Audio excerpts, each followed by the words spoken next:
The Meepo City Rider 3 is an absolute beast of a longboard and offers rock solid bang for the buck. That being said, there's one big feature that I think is going to make people either love or hate this skateboard, and we're going to get into that in a second. But first, real quick disclosure, Meepo did send over this skateboard for review, but they didn't pay me any money and they have no control over what I say in this video. All right, let's get started. We're going to break things down into 5 categories and we are going to start with range. Meepo claims that the City Rider can get 21 miles of range. I pretty much never get the claimed range that manufacturers say, because when companies range test these boards, they're usually with a 150-pound rider and they usually cruise between 15 and 20 miles per hour. I weigh about 190 pounds and I cruise between 20 and 30 miles an hour. So right then and there, you're going to get dramatically worse range than what the manufacturer says. I also pretty much always ride in the fastest speed setting and I brake and accelerate as aggressively as possible. So this really is a worst case scenario for range testing. And in my personal range testing, I was able to get between 13 and 17 miles per charge. That is lower than the claim range, but we were expecting that. That's always the case when I ride boards because I'm heavier and I ride aggressively, so I'm not mad at that. I would actually call this a pretty solid range given what the board is. That being said, if you wanted to get more range, one of the easiest ways to do it is move it down one from the fastest setting into the second fastest setting. And what that does is you'll still get the same top speed, but you'll get slightly less acceleration and torque on the bottom end, and that is going to save you a lot of power. So if you wanted to extend your range, riding in mode 3 instead of mode 4 is a great way to do it while still not sacrificing that much of the riding fun.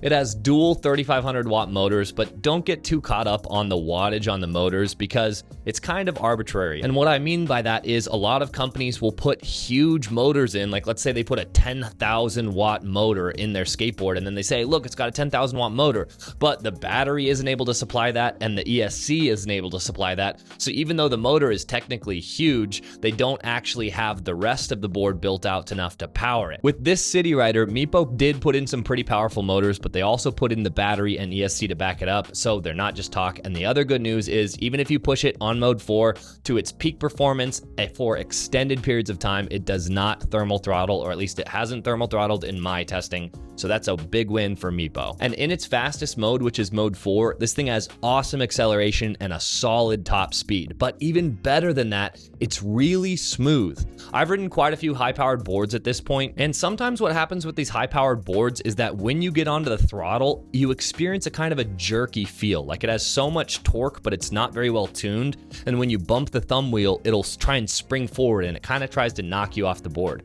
This board, on the other hand, is super powerful, but it's also very smooth. And that smoothness generally comes down to the ESC, or electronic speed controller. And Meepo is using a LifeVoc ESC, which I have had some trouble with in the past, but in the past couple years, at least for my testing, the LifeVoc ESCs have gotten a lot better, and now I would put them at the same level of the Hobbywing ESCs, where they're really smooth and really responsive and they do great. This is actually one of the smoothest accelerating boards that I've ever ridden. And when I compare it to my daily board right now, which is the Meepo Voyager, the Voyager, its acceleration is more powerful, but it also has this jerkiness in the way it accelerates that the City Rider just doesn't have. The City Rider is super smooth. It does accelerate a little more slowly, but for me personally, I would much rather have the smooth acceleration than a little bit faster acceleration, because that smoothness is going to make you feel more confident, and if you're feeling more confident, you're going to have more fun while you're riding. Also, Meepo claims a top speed of 29 miles per hour. I wasn't able to get that, but I was able to get 28, and considering, again, I weigh 190 pounds, that's actually really impressive that it was only 1 mile per hour off their top speed.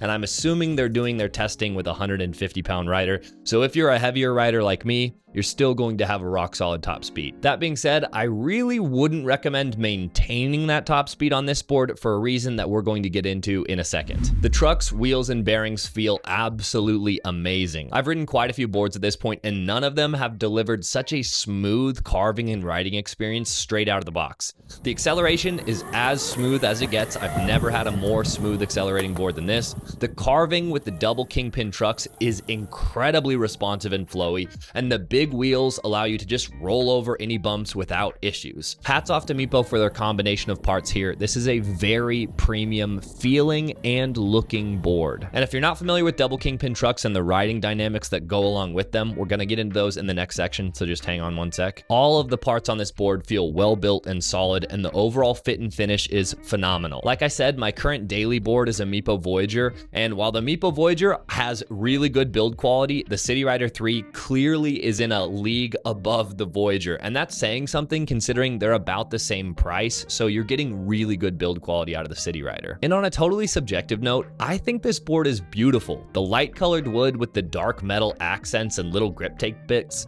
looks sleek and refined. The board itself is a mix of maple and bamboo, and it has no flex because of the battery enclosure takes up the entirety of the board, which usually makes boards ride pretty uncomfortable, but because of the big 150mm wheels, bumps and road vibrations aren't an issue. It's still gonna be a bit bumpier than a bamboo board that has flex in it, for example, but it shouldn't be an issue. The stock tires it comes with are 150mm, and they're airless tires, which means you don't have to pump them up. The benefit of that is that you can't get a flat tire, but the con is that they're not as soft and forgiving as pneumatic tires are. I personally still prefer pneumatic tires, but if you don't want to deal with the maintenance, then these are more convenient. And also, just like any belt-driven board, if you don't like the wheels that are on the board, you can swap them out for whatever you want, and it's not hard to do. The board is concave, which really sticks your feet in place and makes you feel secure, although I found after a few miles of riding, especially at first, my feet got more tired because of that concave deck versus other flatter boards.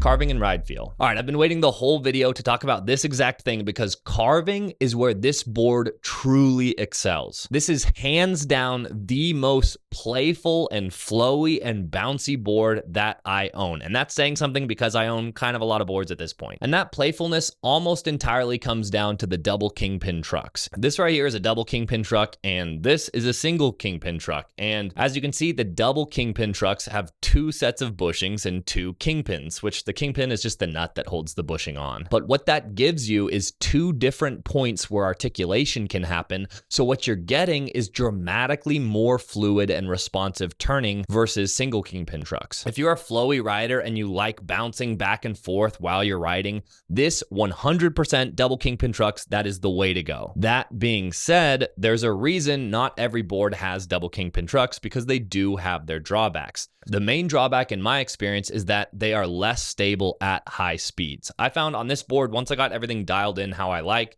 I felt pretty comfortable going up until 20 miles an hour, and then between 20 and 25, I felt pretty good. But after 25 miles per hour, I started to get solid speed wobbles. And while you always can just tighten down the bushings to get rid of those speed wobbles, the problem is with double kingpin trucks, if you tighten down the bushings enough that you're not getting any speed wobbles, you can barely turn when you're not going that fast. And then you lose out on that bounciness and that playfulness that makes this board feel so special. So if you're looking for a board where you just want to go in a straight line and you want to go really fast, this isn't the board. But if you're looking for a board where you can go, maybe up to 25 miles an hour and feel really confident, and you can be super playful and flowy the whole time, that's where double kingpin trucks really excel.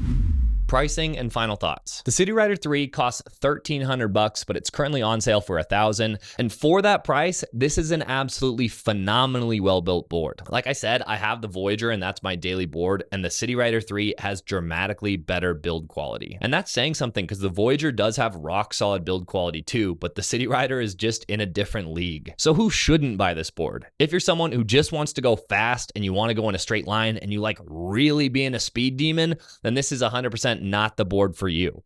But if you're the type of person who likes turning, who likes carving, who likes flowing, who wants to be agile and dexterous on your board, that's where this board really excels, because those double kingpin trucks make it feel so playful, and you can do 360s and donuts, and the board is just so responsive and natural feeling. So yeah, this board has amazing build quality, solid range, solid top speed, although you have to be a little careful at those top speeds of the speed wobble. Don't get this board if you're just trying to go fast. Really smooth acceleration and top-notch carving and ride feel. So those are the pros and cons. If you have any questions about this board or about anything else, let me know in the comment section below and I'll try to get to them. All right, I'll see you guys later. Peace.